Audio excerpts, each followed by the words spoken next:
Bueno, entonces, ¿cómo están muchachos? Buenas tardes con todos. Les saludo el profesor Francisco Mendoza. Estamos en la última semana de nuestro repaso intensivo. Ya tenemos que ver el último termo de la historia del Perú desde 1962 hasta adelante, hasta el gobierno de transición de Paniagua. Así que vamos a empezar una vez y tenemos una batería de 10 preguntas con el repaso correspondiente para poder resolverlas. Comencemos entonces. El tema previo que habíamos hecho era el gobierno de Odría. Ya recuerda que Odría va a tener un gobierno autoritario, defensor de los intereses de la oligarquía hacendaria entre el año 1948 y 56. Manuel Prado Ugarteche es precisamente el siguiente personaje que va a terminar tomando el control del gobierno y que podemos precisamente recordar sobre él, ya sobre él. Me dice acá, ya con respecto a las características del segundo gobierno de Prado, es correcto mencionar, es correcto mencionar. Entonces, tenemos ahí las alternativas, los enunciados, y tenemos que terminar sabiendo si son verdaderos o falsos. Primero, recordemos ciertos puntos. Prado termina siendo con él el retorno de la burguesía industrial al gobierno, o por lo menos eso intentó establecer.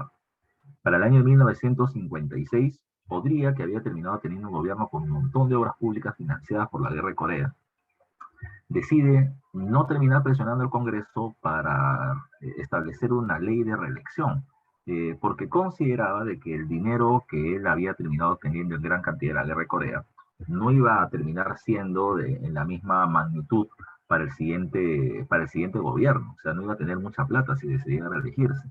Por eso era mejor alejarse del cargo, que otra persona asuma la presidencia y que como este gobernante no realizará tantas obras públicas, la gente añorará el retorno de Odría, quien a partir de las obras públicas había generado un fuerte clientelismo político, es decir, había ganado muchos electores para el futuro.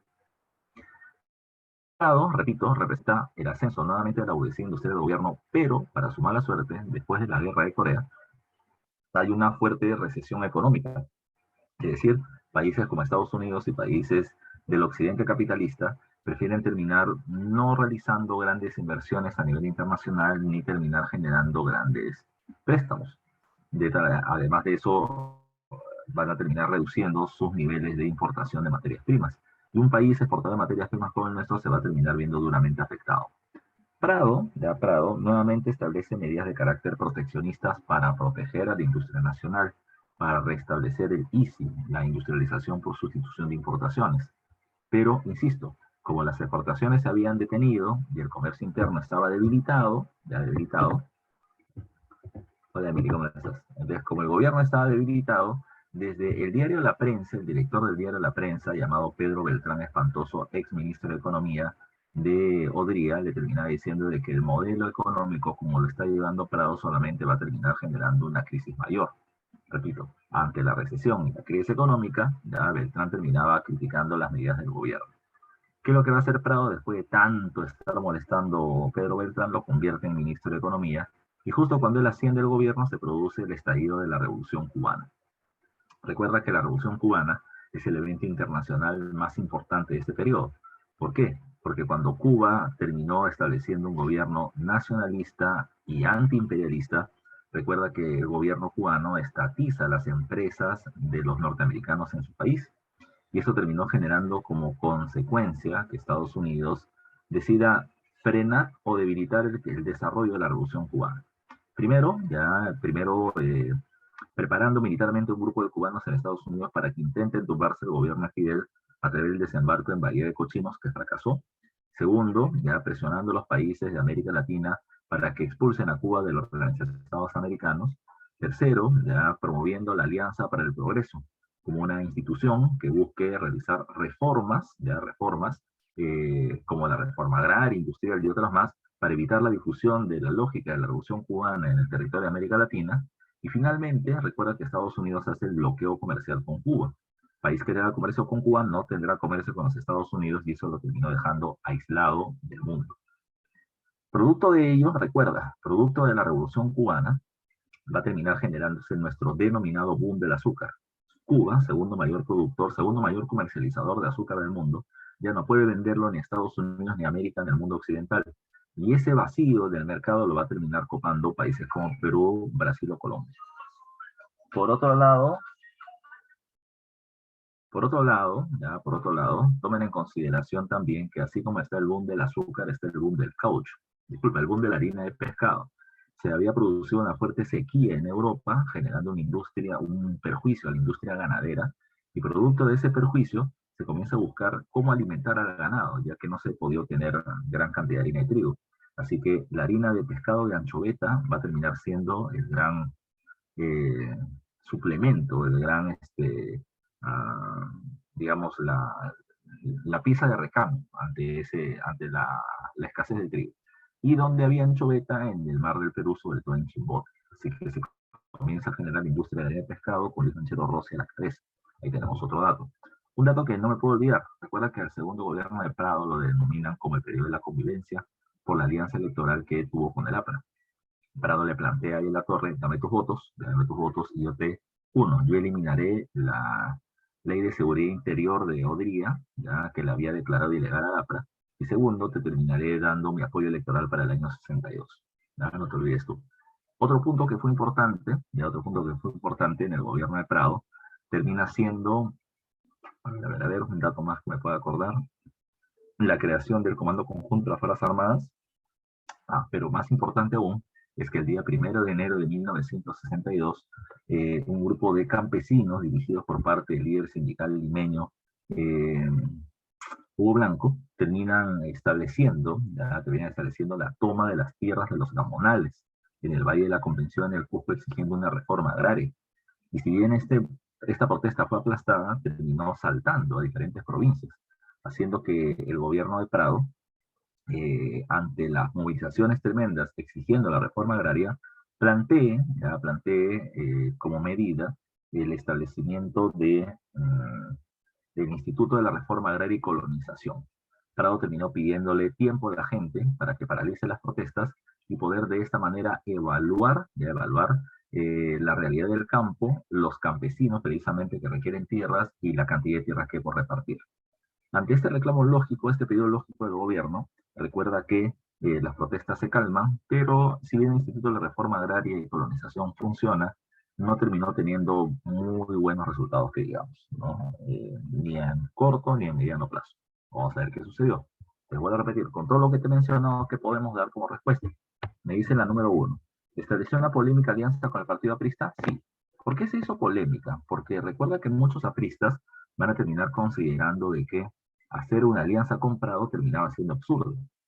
Primero, recuerda que el APRA se está pintando como el partido del pueblo y Prado representa la burguesía industrial. Es ahí una diferencia con respecto a su posición social y política. Segundo, en el primer gobierno de Prado se había hecho persecución sobre los apristas, entonces ¿cómo aliarnos con él? Recuerda que un grupo de apristas consideró de que ahí son traidores y se separan del APRA formando el APRA rebelde, un grupo que pensaba que una acción armada guerrillera podría ser una respuesta pues más consecuente, ¿ya? Así que por lo tanto sí es correcto que haya una polémica alianza con el APRA. 2. Transformación y auge de la industria pesquera. Así es, ya así se va a terminar dando el auge a la industria pesquera, repito, en Chimbote, con Luis Manchero Rossi. Uno de los aspectos importantes es el fuerte proceso migratorio.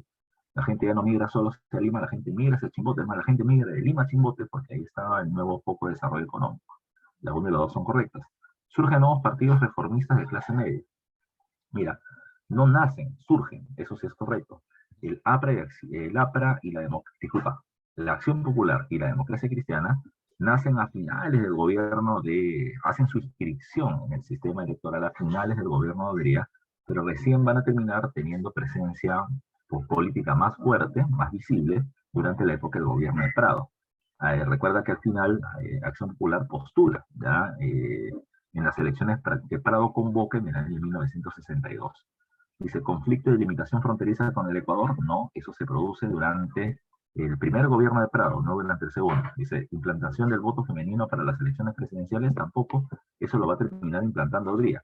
Las mujeres votan en el proceso electoral que Prado gana, ¿ya? Así que la clave correcta en esta pregunta termina siendo la 1, la 2 y la 3, ¿ya? Que se encuentra precisamente en la alternativa C, ¿ya? Me estaban preguntando por interno. Me dice, profe, la 5 creo que solo dio voto municipal. No, el voto municipal es para las mujeres, pero en la Constitución del año 33. Repito, Estaba la ley, pero nunca se cumplió porque la elección del alcalde, recuerda, terminaba siendo hecha a dedo por el presidente del Ministerio del Interior. Recién con Odría se establece el voto femenino presidencial, ya el voto femenino presidencial. Repito, votan y Prado gana. Y recién con Belaúnde, en su primer gobierno, es que las mujeres por primera vez van a terminar votando para elegir alcalde, ya, para elegir alcalde. Aquí están varias de las cosas que le he terminado mencionando hace un ratito, ya están puestas precisamente en este resumen del gobierno de Prado, ya aquí lo tienen también en texto, ya en texto, para que no solamente queden las palabras que ya he mencionado. Pero yo supongo que la mayoría de ustedes están muy seguros de lo que les acabo de mencionar, porque lo que les he dicho son cosas que ustedes manejan, ¿ya? Y estamos precisamente en la última semana del repaso, ya, para tu examen, ¿ya? No te olvides.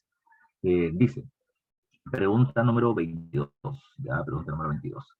Dice, el golpe militar de 1962, a diferencia de los anteriores golpes personalistas como el de Sánchez Cerro o el de Odría, presenta un carácter institucional, ¿ya? Y una gran diferencia en cuanto a sus objetivos. ¿Por qué hablamos de un golpe institucional? Porque recuerda que en el año 62 ya no es un golpe ni siquiera de un militar y ni siquiera de la institución del ejército. Es el golpe de Estado de las Fuerzas Armadas. Ejército, Marina y Fuerza Aérea van a terminar dando el golpe en el año anterior. Dice, presentó un carácter institucional y una gran diferencia en cuanto a sus objetivos. Este inició en social. La pregunta termina siendo, en 1962 hay una junta militar de gobierno que está encabezada por los dirigentes de las Fuerzas Armadas. No social. La pregunta es no social. Entonces, recordemos un poco. En 62 hay elecciones. En las elecciones, los principales competidores son Aye Latorre de Lapra, Belaúnde de Acción Popular y Manuel Odría de la Unión Nacional Odrista. ¿Cuál fue el resultado? Ninguno alcanza el tercio de los votos que termina pidiendo la ley para poder ser electo en primera vuelta. ¿Ya? Ninguno de los tres. Aye Latorre tiene 33.2, Belaúnde tiene 33.1, Odría tiene 28%, nadie alcanza el tercio. De acuerdo a ley, no hay segunda vuelta. El Congreso recientemente electo debe escoger el presidente de la República. Recuerda que se estableció una alianza para que el APRA vote por Odría, pero las Fuerzas Armadas terminaron públicamente diciendo que eso no podía pasar. Los militares están de acuerdo con realizar reformas para poder evitar una revolución al estilo cubano. Y una de las reformas esenciales es la reforma agraria. Y Odría, que defiende a los grandes hacendados, no lo va a permitir. Por eso es que dijeron que si Odría llegaba al gobierno, golpe, pues hacer que los odristas apoyen a Aye Latorre. Pero la relación entre el ejército y el APRA no era buena, no olviden de la muerte de Sánchez Cerro y demás, así que por lo tanto, las Fuerzas Armadas decidieron dar un golpe de Estado. Argumento o causa, de la causa, comenzar a establecer reformas que grupos más conservadores no van a permitir. Esto, ya que el proceso electoral había terminado teniendo vicios de fraude, sobre todo porque se denunciaba que se habían emitido 5.000 DNIs de la época, libretas electorales, fuera ya del tiempo que le correspondía. Bajo esa lógica, ¿qué pasó? Ya, ¿qué pasó? En el año 62 se establece las Fuerzas Armadas, liderado inicialmente por Ricardo, que tiene un rechazo por parte del gobierno de los Estados Unidos, que ya veía con buenos ojos, repito, Estados Unidos rechaza inicialmente el gobierno de Pérez Godoy porque veía con buenos ojos el ascenso del APRA. Pero cuando se dio cuenta que este militar también era un presidente reformista, pues le pareció correcto su presencia en el gobierno. El otro caso es que Pérez Godoy está tomando medidas sociales y políticas aplaudibles, reformistas ya le estaba gustando el poder y se quiso quedar.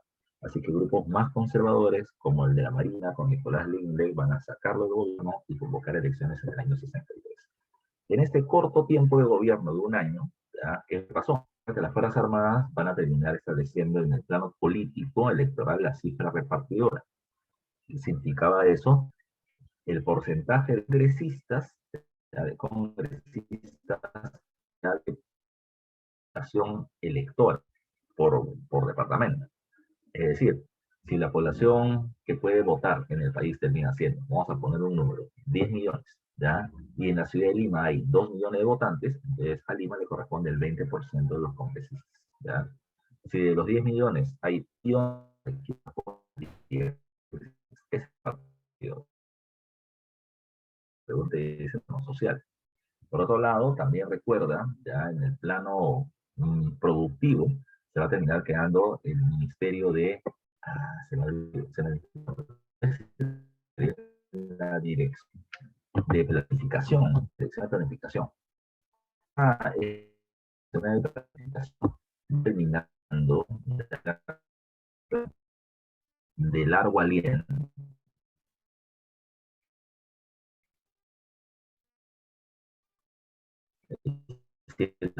Obras que no sirven que terminen ayudando a el desarrollo del comercio en alguna región para los próximos 100 años, pero que terminen generando beneficios a largo aliento.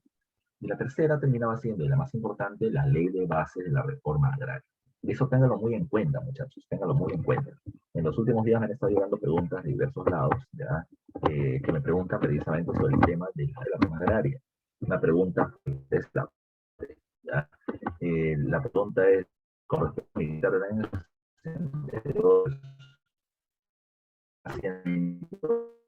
de reforma, el gobierno militar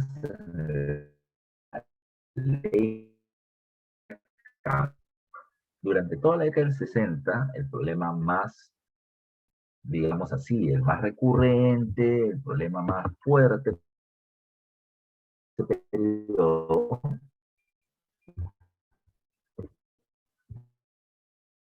Emily me está diciendo que tengo un error con mi audio. Creo que solo Emily está en sala. Normal.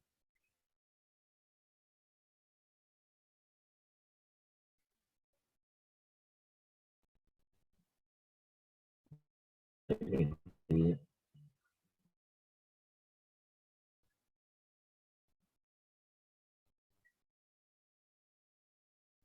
Emily, ¿se me sigue escuchando mal o ya se me escucha normal? ¿O no me escucha simplemente? Ya, a ver. Entonces, les decía, ya disculpen el problema. Si vuelve a pasar, me pasan la voz para poder cambiar la red con el celular, ¿ya? Les decía, terminar el proceso de reforma agraria progresiva, ya progresiva. Los militares van a plantear, como en el Valle de la Convención nació la protesta por la reforma agraria, entonces se va a iniciar la reforma agraria solo en el Valle de la Convención y se va a terminar viendo los resultados durante un año para luego terminar ampliando precisamente los campos. Para un año después, la reforma agraria se ampliaría a todo el departamento del Cusco, precisamente permitiendo su incremento y evidentemente mientras con más gente sea, mientras más provincias, departamentos, distritos o caseríos se haga, pues va a ser un poco más complicado llevar a cabo la reforma agraria. Lo que planteaba el gobierno era, repito, del Cusco, posteriormente nacional. Entonces, ¿qué están planteando también en este momento? No planteando a la nación. Señores, si ustedes tienen una reforma agraria,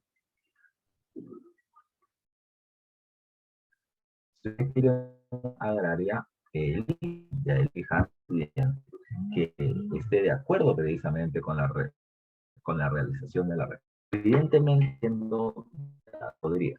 Eso, y también están diciendo no hay en la torre, vuelvo a insistir, hay mostrado una alianza con Odría. Por lo tanto, hacer una reforma agraria con él era un poco complicado. O sea, todo tiende a y no solamente por esta suposición, sino porque también ya las armadas terminar de helicópteros a Belaúnde para que pueda terminar desplazándose de una provincia a otra con mayor facilidad, para que Belaúnde pueda terminar llegando a más pueblos, tenga mayor y pueda terminar teniendo una mayor cantidad de votantes.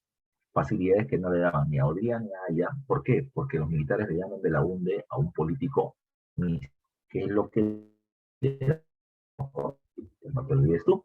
En el aspecto social, ya la medida más importante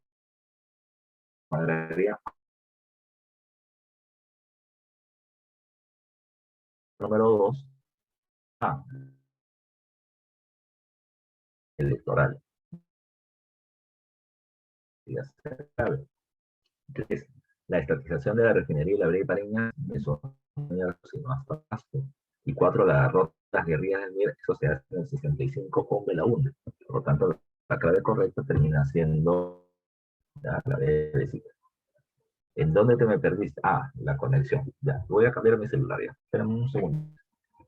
Jesús, si estás ahí, por favor, pon un ratito pausa.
Ya, a ver, vamos a ver si es que ya no hay problema, ya cambió fuera la conexión del internet. Si vuelve a ver, me pasan la voz. Entonces ya sabemos que en esto, repito, los militares llegan al gobierno y van a terminar estableciendo estas medidas. Para el año 63 se convocan elecciones presidenciales y en las elecciones se presentan los 3 mismos candidatos de fuerza. Termina presentando Ayala Torre por el APRA, Belaúnde por Acción Popular y Odría por la Unión Nacional Odriguista. ¿Quién ganó la elección? La elección la termina ganando Fernando Belaúnde Terry. Fernando Belaúnde Terry gana la elección con el apoyo, ya, con el apoyo electoral del Partido Demócrata Cristiano, que era el otro partido de centro-derecha semejante a Acción Popular, y con el respaldo de las Fuerzas Armadas, porque veían en Belaúnde la posibilidad de un reformismo, ya de un reformismo de carácter democrático, sin un gobierno autoritario militar. ¿Ok? ¿Qué pasó? Ya, ¿qué pasó? A pesar de que el APRA gana la presidencia, a pesar de que Acción Popular y Belaúnde ganan la presidencia, hay que ver precisamente este cuadro. ¿Ya? ¿Qué ha pasado? Dice acá, la configuración parlamentaria para 1963 fue como se muestra en el siguiente cuadro. ¿Ya? Acción Popular, en alianza con la democracia cristiana, tiene de los 50 senadores, ¿ya? De los 50 senadores, recuerda que el Congreso era bicameral, tenía senadores y diputados, de los 50 senadores, 20 terminaban siendo de la alianza Acción Popular Democracia Cristiana. Pero si sumamos la alianza entre el APRA y el UNO, ellos venían teniendo 25 senadores, ¿ya? Mayoría por lo tanto. En la Cámara de Diputados, de los 140 diputados o congresistas, ¿ya? Recuerda que Acción Popular tenía 50 y la alianza entre el APRA y el odriguismo venía teniendo una suma de 85 diputados. De tal manera que ya la coalición APRA-UNO termina siendo la mayoría en el Congreso. Y por eso recuerda que siempre se menciona de que esta alianza va a terminar siendo obstruccionista. La primera medida, ya la primera medida de Belaúnde, no te olvides, fue presentar el proyecto de reforma agraria, ¿ya? De reforma agraria, que terminaba planteando quitarle las tierras a todos, ¿ya? A todos los lamonales de la sierra y los hacendados de la costa con indemnizaciones, ¿ya? Con indemnizaciones, pero que se haga un reparto favorable precisamente a los trabajadores. No planteaba eliminar, ¿ya? El sistema agroindustrial, pero sí implicaba, por lo menos en algunos casos donde las haciendas eran muy ricas y poderosas, terminar estableciendo un porcentaje de la acción de las empresas en favor de los campesinos. O sea, buscaba varios mecanismos. Pero, ¿qué es lo que pasó? Como eso afectaba a los grandes terratenientes y el odeísmo defendía a los grandes hacendados, lo único que hicieron el APRA y el UNO fue agarrar el proyecto y archivarlo.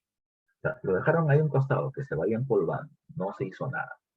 La población campesina terminó esperando de que la reforma agraria salga.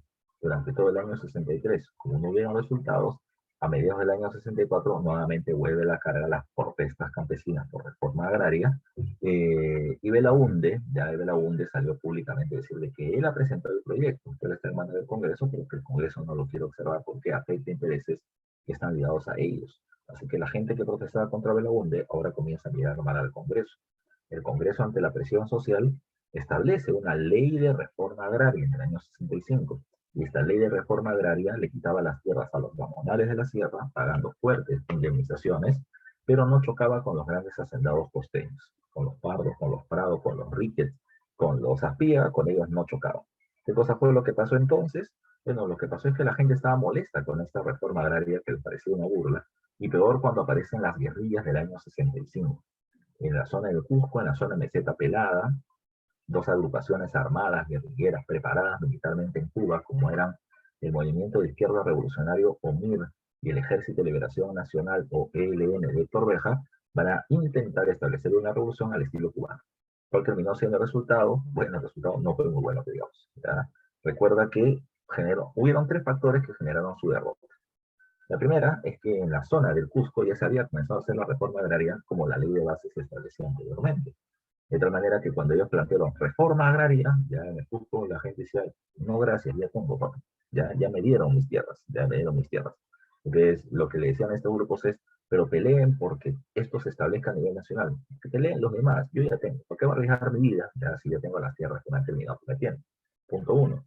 Punto dos, la gente los termina viendo como pituquitos limeños, ya que quieren hacer un cambio nacional de manera idealista, ya, pero no nos conocen, no solamente no me conocen, no los conozco yo, y peor aún todavía, ya, no me respetan, o sea, ellos creen que nosotros queremos la reforma agraria y la revolución como ellos piden, nosotros no, nosotros queremos solamente desarrollar nuestra vida, si ya tenemos tierras, ¿para qué pelear más? En esa visión paternalista, centralista, no les gustó.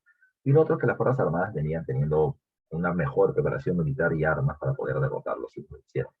Si bien se derrota a las guerrillas, hay que tomar en cuenta que las protestas sociales están llegando a un límite, a un límite social cada vez más grande. Siguiente punto. Dice, teniendo en cuenta, regresemos al caso, ¿no? Teniendo en cuenta que el APRA y el UNO formaron una coalición en contra de Belaúnde, se puede inferir.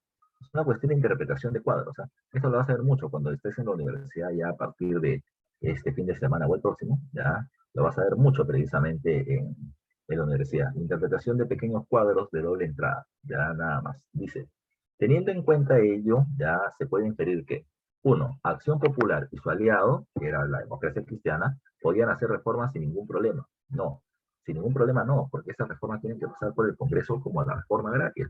Y el Congreso le terminó poniendo freno. Entonces, eso no termina siendo verdadero, eso termina siendo falso.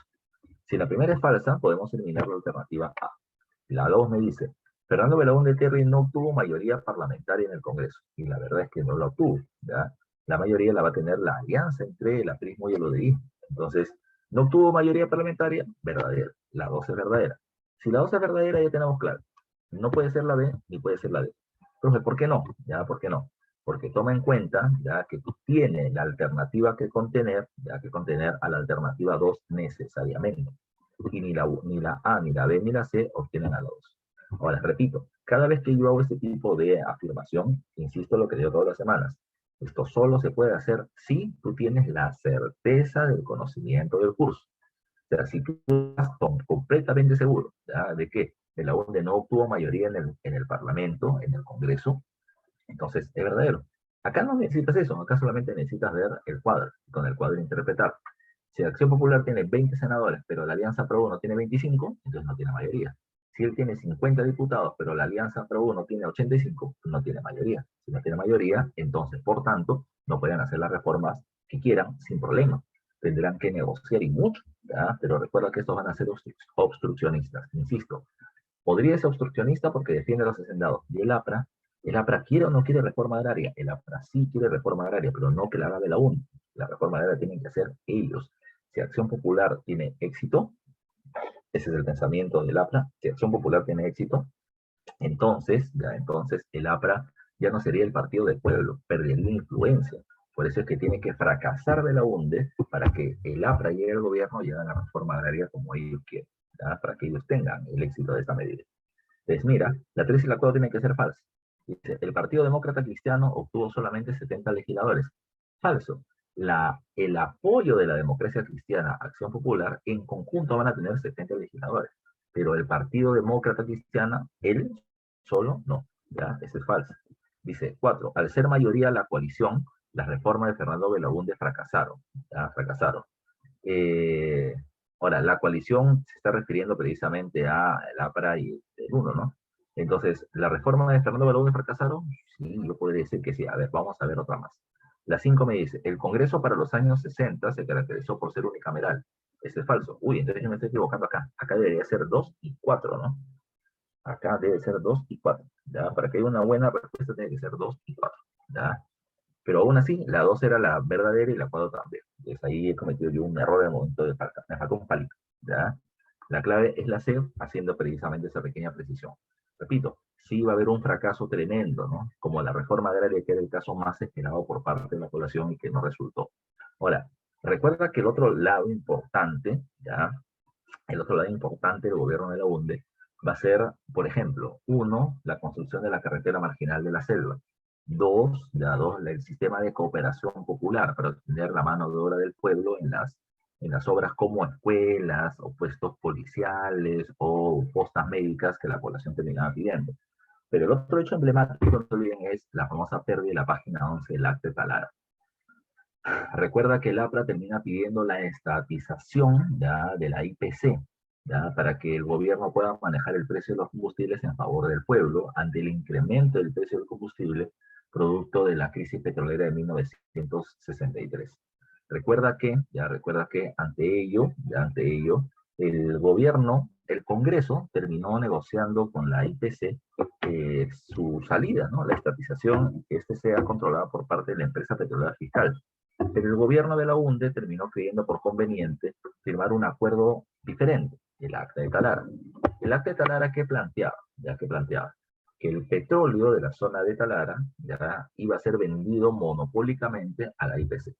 Pero el petróleo es del Estado peruano porque sale del subsuelo. Entonces, yo te vendo el petróleo, tú lo refinas, lo conviertes en combustible y lo comercializas. ¿Ya? Pero como el petróleo es mío, entonces tú y yo vamos a terminar llegando a un acuerdo sobre el precio del combustible. Tú me vas a poner el precio que quieras, el precio del mercado, sino que lo vas a negociar conmigo. Ese fue el acta de Talara. 10 páginas tenía el documento, pero el representante que firmó el acuerdo con la IPC terminó planteando, oye, pero acá se puso una hoja más donde de mi puño y letra hicimos cálculo matemático con el representante de la IPC para establecer los precios. ¿Dónde está esa hoja? La gente dijo, uy, acá hay una mano sucia, ya, que ha intervenido para que la IPC, ¿ya? Para que la IPC termine teniendo ventajas y beneficios, porque es una empresa norteamericana y Belaúnde es un patria. Ese terminó siendo el argumento del APRA, ¿ya? Terminó siendo el argumento del APRA, para terminar debilitando la imagen de Belaúnde y favorecer y fortalecer la imagen del APRA ante un nuevo proceso electoral, ¿ya? No te olvides tú. Así que ese escándalo de la página 11 terminó siendo o sirviendo de pretexto para que lleguen los militares al gobierno con Velasco, ¿ya? En el año 1968. No te olvides tú ese punto. Recuerda, ¿por qué se da el golpe de Estado militar del año 68? El golpe de Estado militar se da porque, uno, los militares consideraron que las reformas mediante el camino democrático que debieran hacer Prado y Belaúnde no funcionó. Entonces, si la reforma no se hace por la vía democrática, será por la vía autoritaria, por un gobierno militar. Y segundo, recuerda que los militares no quieren la llegada de la gobierno, por eso lo van a frenar de inmediato. 3 de octubre del año 68, tras el escándalo de la página 11, llega al gobierno Juan Velasco Alvarado. Cuando hablamos de Velasco, ya primero hay que recordar este punto. Recuerda que Velasco encabeza el denominado Gobierno Revolucionario de las Fuerzas Armadas, que va a tener dos fases, del 68 al 75, con Velasco a la cabeza, llevando a cabo el supuesto Plan Inca. Se va a terminar estableciendo un gobierno de carácter reformista, ¿ya? Un gobierno de carácter reformista. Este gobierno reformista va a terminar tomando medidas nacionalistas y antioligárquicas a través de la vía autoritaria, ¿ya? ¿Qué implica eso? ¿Ya? ¿Qué implica eso? Antioligárquica porque va a terminar chocando con la oligarquía hacendaria terrateniente clásica del Perú. Los va a terminar sacando del camino, ¿ya? Y los va a terminar sacando del camino, repito, con la reforma agraria, ¿en dónde? ¿En dónde? No te olvides tú, le quitan las tierras al gamonal y al hacendado y se le entregan a los trabajadores de esas tierras mediante el sistema de cooperativas. Los trabajadores pasan a ser trabajadores y administradores conjuntos, ¿ya?, de las cooperativas, que eran las ex tierras de gamonales y las ex haciendas de la zona de la costa. Recuerda que en la costa las cooperativas se llamaban CAP, Comunidad Agraria de Producción, y en la sierra se llamaban SAIS, ¿ya? Recuerda tú que la reforma agraria buscaba mejorar el nivel de vida del campesino eliminando el latifundio y eliminando el yanaconaje. Pero además de eso, la idea era que los campesinos tengan su propio negocio, la cooperativa, para que se alejen de las ideas comunistas como propiedad colectiva mediante una revolución popular, ¿ya? Pues como ya tengo mi propiedad, entonces no estoy de acuerdo con la propiedad colectiva mediante una revolución. La idea era evitar a la izquierda. Ahora, ¿cuál es la parte, insisto, positiva? Eliminación de la oligarquía, eliminación del gamonalismo, eliminación del yanaconaje. Son las tres medidas sociales positivas, muchas de ellas lastres de la época colonial. ¿Cuáles terminan siendo las medidas negativas? Que el Estado le entrega la tierra al campesino, pero el campesino no sabe administrar el negocio, ¿ya? El apoyo técnico y tecnológico del Estado hacia las cooperativas terminó siendo insuficiente, ¿ya? Insuficiente. No es que hubo una falta, yo utilizo la palabra falta porque así se plantea una pregunta de examen de admisión, pero no es que no se dio, fue insuficiente. Ante la falta de profesionales, el gobierno terminó creando un organismo llamado como el SINAMOS, el Sistema Nacional de Apoyo a la Movilización Social, institución que se encargaba de intentar viabilizar reformas. Pero lamentablemente eso fracasó. Ya, lamentablemente eso fracasó. Y digo lamentablemente, ¿por qué? Ya digo lamentablemente, ¿por qué? Porque, digamos, este grupo de profesionales, administradores, contadores, ingenieros, tenían que ir a una cooperativa y diseñar su plan anual de trabajo. Y luego tenían que ir a otra para diseñar lo mismo y otra para diseñar e implementar lo mismo. Pero mientras que iban de una cooperativa a otra, ya toma en cuenta que ya se estaba comenzando a trabajar por la administración de los campesinos que estaba dirigiendo la cooperativa. Pero las peleas internas por la dirección y la falta de experiencia en la administración hizo de que lamentablemente, ya lamentablemente, la producción agraria de las haciendas, en lugar de incrementarse, termina bajando. Que las exportaciones del sector agroindustrial costeño terminen bajando, ya termina bajando. Y fue una mala experiencia, una buena intención, pero mala experiencia. Además de eso, buena intención y mala experiencia porque el gobierno no conoce la realidad del campo. La reforma agraria solo benefició al 24% de los campesinos, pero no a su totalidad. Solamente benefició al campesino que terminaba teniendo presencia, ya que terminaba teniendo reconocimiento legal por parte del hacendado. O sea, el obrero que estaba puesto en planilla se benefició. El Yanacona que estaba dispuesto en las hojas, precisamente en las actas de los amonales, se benefició. ¿Qué pasaba con el campesino que alquilaba tierras, con el arrendil? No era reconocido. ¿Qué pasaba con el trabajador que iba por temporadas a la cosecha? No era beneficiado, ¿ya? Entonces, esto terminó no resultando beneficioso para todos. El mismo hecho de que solo el 24% de los campesinos se beneficia hace de que muchas de estas familias del campo terminen saliendo de la zona rural y vayan hacia otros lugares, a ciudades, para intentar establecerse, generando un fuerte proceso de migración interna que no va a terminar teniendo muy buenos resultados económicos. No te olvides. Profesor, pero la pregunta que está arriba no tiene nada que ver con la reforma agraria. Sí, pues por eso mismo te estoy explicando ese tema, que es el tema más importante. Yo siempre le digo, téngale mucho cuidado, sobre todo para este examen. Recuerda que el presidente Castillo ha planteado realizar una segunda reforma agraria. Entonces, si ha planteado hacer una segunda, hay que tenerle cuidado a la primera reforma agraria que ya la terminó haciendo. por si acaso, ¿ya? Por eso hay que recordar siempre este punto. Pregunta 4 dice, las relaciones internacionales durante el gobierno de Velasco fueron diversas. Establezca la secuencia que contiene las afirmaciones correctas con respecto a este periodo. Relaciones internacionales. A ver, primero, con respecto a los Estados Unidos, no vamos a tener una muy buena relación, que digamos, ¿ya? ¿Por qué? Porque recuerda que Velasco estatiza muchas de sus empresas. Estatiza la IPC y la convierte en Petroperú. Estatiza Hierro Perú y la convierte, o Marcona Perú, o Marcona, la Marcona Mining Company la convierte en Hierro Perú. Agarra la Cerro de Pasco y la convierte en Centromin Perú. Y así varias otras más, a las cuales concentra con el término de Minero Perú. ¿Por qué se hizo? Recuerda que hubo un evento llamado como la Guerra del Atún.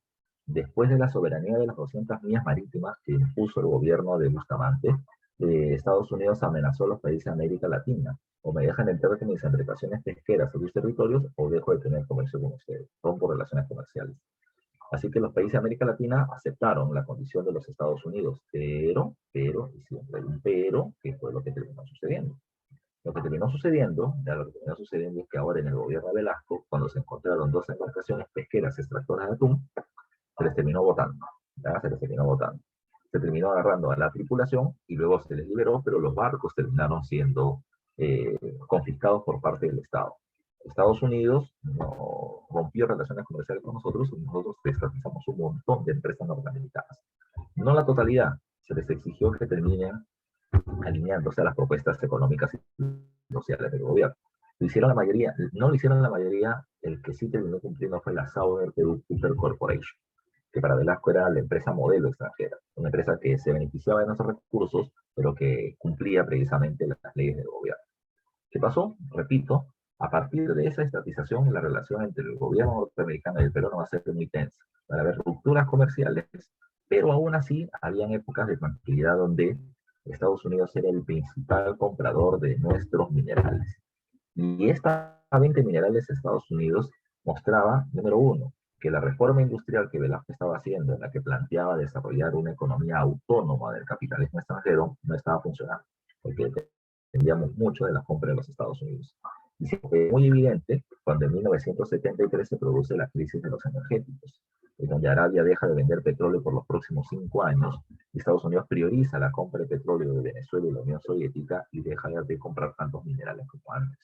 Nuestra economía, repito, se sostenía por lo que compraba Estados Unidos, y cuando dejó de comprar, nuestra economía ¡pah!, colapsó, ya colapsó. Recuerda también otros eventos. Con Estados Unidos las relaciones son tensas. Pero ¿qué pasaba con países como Chile, por ejemplo, un país fronterizo cercano? El gobierno de Velasco, en su discurso nacionalista, terminó comprando armamento para recuperar Tarapacá-Arica. Hubieron dos momentos de posible invasión, años 73 y años 75, pero se terminó frenando esto por sectores más conservadores de las Fuerzas Armadas. También recuerda que en el plano internacional se buscó evitar relaciones bilaterales o acuerdos bilaterales con algún país de la región de América Latina, y se optó por medidas multilaterales, ¿ya? Es decir, de terminar estableciendo, por ejemplo, la CAN, la Comunidad Andina de Naciones. Esa terminaba siendo una propuesta importante. Siguiente, se va a tener una buena relación comercial con la Unión Soviética, a la que le compramos armas y le vendemos minerales, sobre todo después del terremoto de Yungay del año 1970, donde Estados Unidos y los países de América Latina no nos quisieron ayudar por la pelea que habíamos tenido con Estados Unidos, ¿ya? Entonces se decidió comprarle armas a los soviéticos, ¿ya? Además, el Perú va a participar dentro del movimiento no alineado, el movimiento Tercera Vía, buscando ya participar dentro de este grupo, donde el Perú va a terminar siendo uno de los países líderes. Vamos a tener relaciones comerciales con Cuba, con China, con Vietnam, con Corea del Norte, con los países apestados del mundo, por si acaso. Entonces, vamos ahora sí a las afirmaciones. Dice, con respecto a este periodo, ¿cuáles son las afirmaciones correctas? Dice, 1. Se rechazó las relaciones diplomáticas con Cuba por no radicalizar sus medidas económicas. Bueno, eso es falso, porque sí van a haber relaciones comerciales con Cuba, ya, con Cuba, durante el gobierno de Velasco, y no se les rechaza porque, ¿por qué? Porque Cuba no es tan comunista, ya, no es así. ¿Ya? Las relaciones diplomáticas fueron tensas, pero siguió siendo nuestro mayor socio comercial. Acá falta explicar un poco más. Esto hace relación con los Estados Unidos. Y sí, las relaciones son tensas, repito, por ese tema de tomar las embarcaciones atuneras, de romper relaciones comerciales, estatizar empresas, pero aún así era nuestro principal comprador de minerales. Así que la 2 hace referencia a Estados Unidos y es verdadera. La tercera me dice, se incrementó la compra, ya, bueno, ya con esto tenemos claro. Si la primera tiene que ser falsa, no puede ser ni la D ni la A. Y si la segunda es verdadera, ya, y con eso también eliminamos la B de bandera, ¿ya? Entonces ya tenemos claro, de frente nomás, ¿ya? Dice, la C me dice 2 y 4. Mira, ¿qué cosa dice? La 3. ¿Se incrementó la compra de armamentos y se generaron tensiones limítrofes con el Ecuador? No, con el Ecuador no, con Chile, ¿ya? Con Chile. Así que por lo tanto, no fue ese punto. Esa última palabra la descarta. Se incrementó la compra de armamento de la Unión Soviética y la venta mineral de este país, verdadera. Por lo tanto, la clave termina siendo la C de casita, ¿ya? Mira, solamente sabiendo que la primera era falsa, ya teníamos claro. Ni siquiera tendríamos que leer las demás, ¿ya? No te olvides tú. Entonces, la 1 y 3 son falsas y la 2 y la 4 son verdaderas. La C, por interno creo que me ha dicho Emily eso, ¿no? Sí, muy bien, la clave termina siendo la C. Ahora, profe, vamos a hablar de relaciones diplomáticas, ahí está un pequeño punto para recordar. Hay tensiones con los Estados Unidos, se produce la guerra del atún, con la que rompen relaciones comerciales con nosotros y estatizamos todas sus empresas, acercamiento a los países socialistas. ¿Por qué? Porque somos parte, insisto, del movimiento no alineado.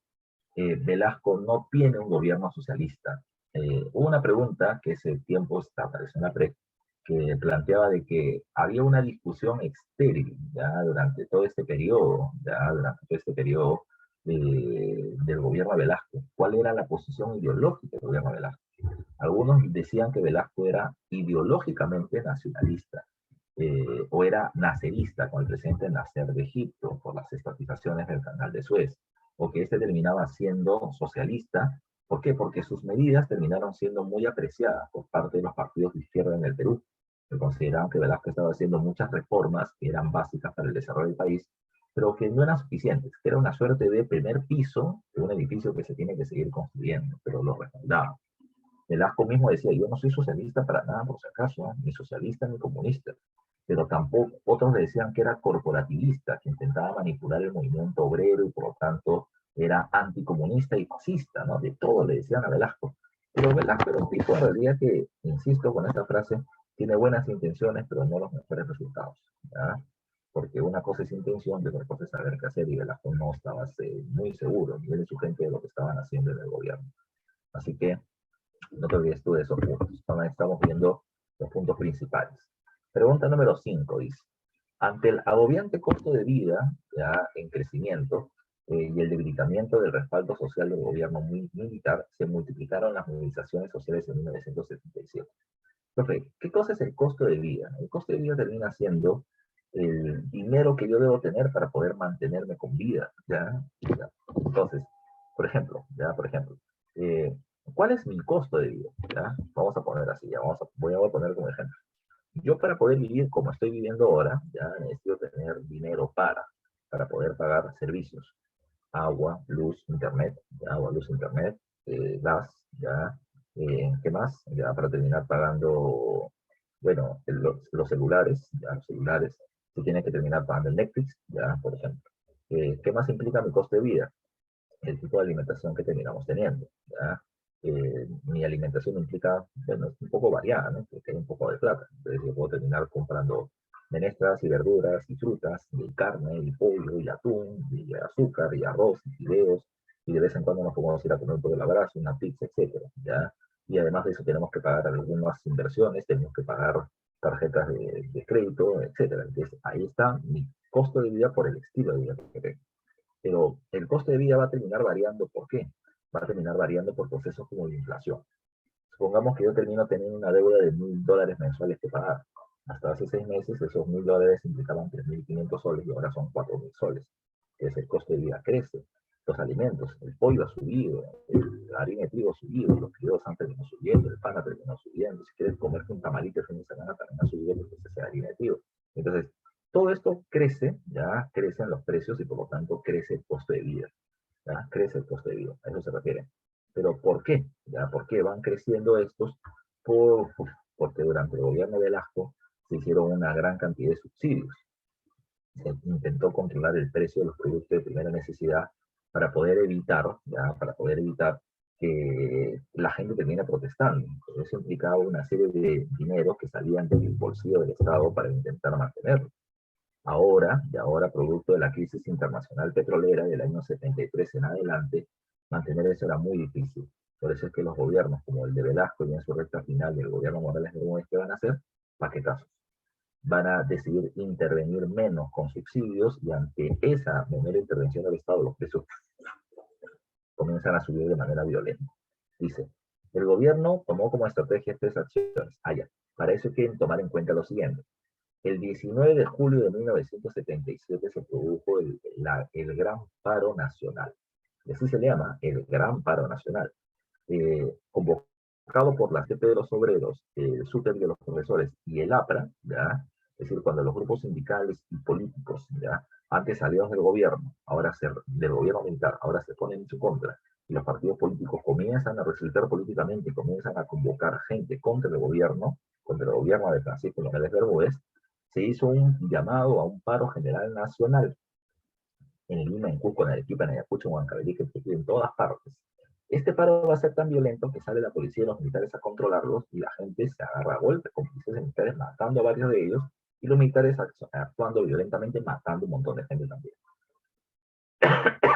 Producto de esta violencia generalizada, dice acá, el gobierno tomó como estrategia tres acciones. ¿ya? La primera terminó siendo ¿ya?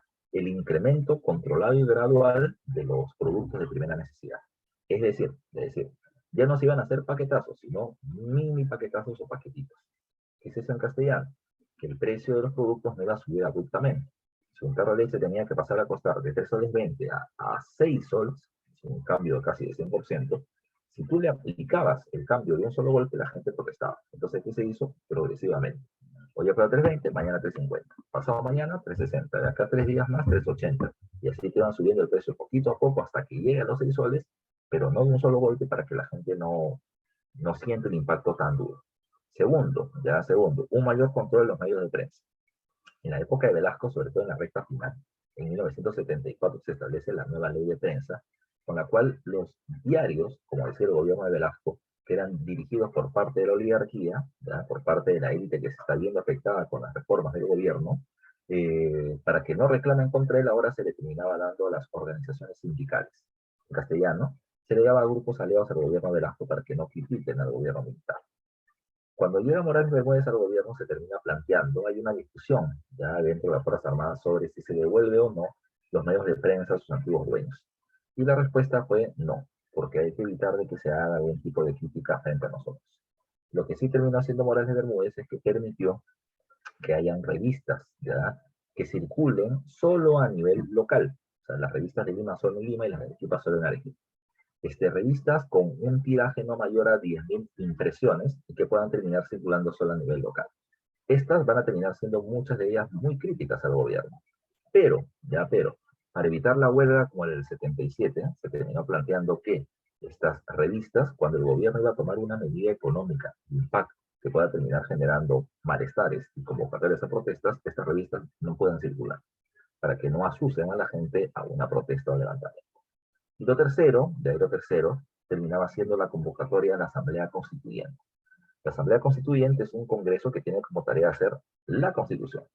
No es un congreso que hace leyes para el día a día, sino solamente para poder hacer la Constitución. Dice, esta última dio vida a la Constitución de 1979 y de ella podemos afirmar que la pregunta directamente es sobre la Constitución del 79. ¿ya? ¿Qué podemos afirmar de la Constitución del 79? Bueno, hay varias cosas. La primera es que esta Constitución ampliaba el derecho a la ciudadanía.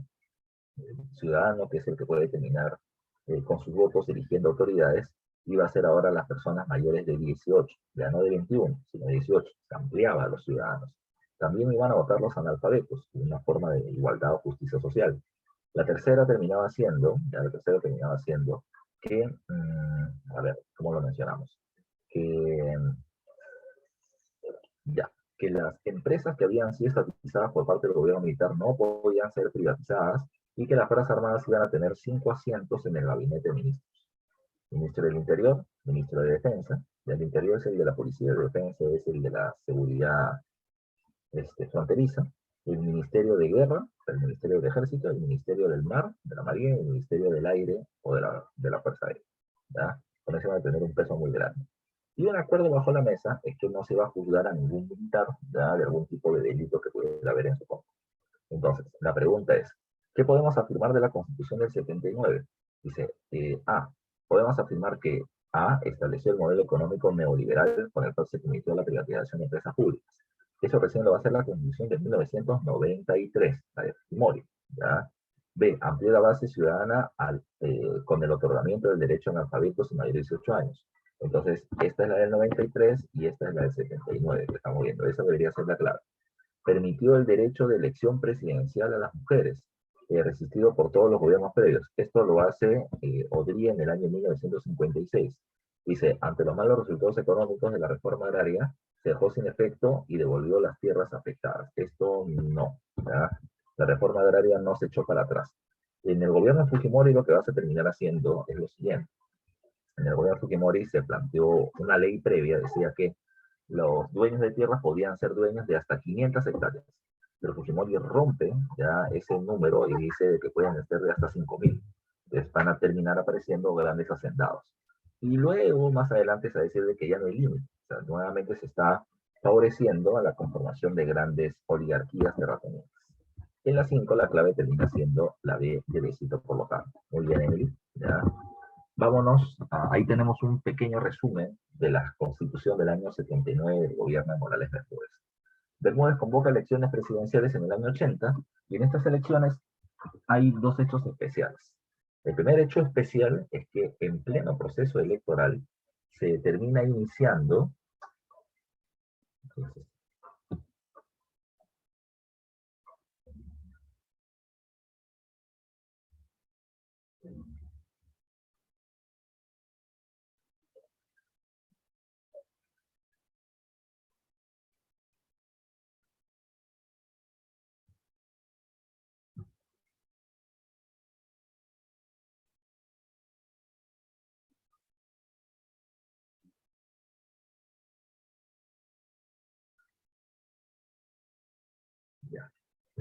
ya te decía, en el día que se está haciendo el proceso electoral, se inician las acciones violentas, o se inicia la lucha armada de Sendero Luminoso.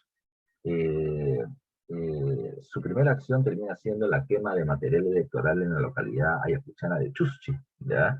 De tal manera, ¿ya? De tal manera que durante este proceso, durante este periodo, encontramos, repito, el inicio de la lucha armada. Pero también recuerda que la selección del año 80 la va a terminar ganando Fernando Belaúnde Terry, que va a terminar llegando por segunda vez al gobierno, ¿ya? Precisamente, la pregunta número 6 hace referencia al gobierno de Fernando Belaúnde. Dice, Fernando Belaúnde Terry volvió al poder como presidente de la República el 28 de julio de 1980 y tiene una gran cantidad de demandas sociopolíticas por cumplir. La primera que tomó al juramentar el cargo fue la devolución de los medios de prensa a sus antiguos dueños, y con ello buscó proclamar. Bueno, es un punto importante. La clave es directa, ¿ya? La clave es directa. Belaúnde consideraba que el gobierno militar había sido una dictadura autoritaria que había callado a la oposición al no haber un congreso, ni elecciones presidenciales, ni elecciones municipales, y que además de eso acalló a la oposición al terminar controlando los medios de prensa. Entonces, si queremos vivir en democracia, ¿qué cosa es lo que se planteaba? El retorno a la elección municipal, ya en donde Acción Popular va a tener una gran cantidad de alcaldes, y donde además de eso se terminaba devolviendo los medios de prensa a sus antiguos dueños para que haya libertad de expresión. ¿Por qué? Porque estamos en un proceso de retorno a la democracia. Entonces, por ahí va la respuesta. A ver, ¿qué cosa es lo que me dice acá? ¿Qué cosa buscó proclamar con el retorno de los medios de prensa a sus antiguos dueños? La defensa de la propiedad privada, pero censurando los diarios comunistas. No, no, no, no, no. En ningún caso, en ningún caso. Por ejemplo, en la década del 80 va a haber un diario particularmente interesante que se va a llamar el diario Marca, y el diario Marca termina siendo para muchos el vocero de Sendero Luminoso. Y a pesar precisamente de ser extremadamente comunista, no se le terminó vetando, ¿ya? Entonces no fue por ahí. Dice, B, la libertad de empresa, pero la censura a las revistas de oposición al gobierno, tampoco. Dice C, el retorno a la vieja oligarquía del control del sistema de prensa nacional. No sé si eso es lo que buscaba. Sí, hay una vieja oligarquía que regresa a tomar el control de sus medios de prensa, pero no sé si Belaúnde buscaba ello. A ver si hay otra mejor. El retorno de la democracia expresado a través de la libertad de expresión. Esta me parece una mejor clave. La alternativa D en la pregunta número 6. ¿Ya? La D de. Así que esa termina siendo la clave. Muy bien, Emily, que está presente en todas las respuestas. Ya en cultura cachimba, ya la vamos a ver la próxima semana en la universidad. Ahora, ¿qué más hay que ver con Belaúnde?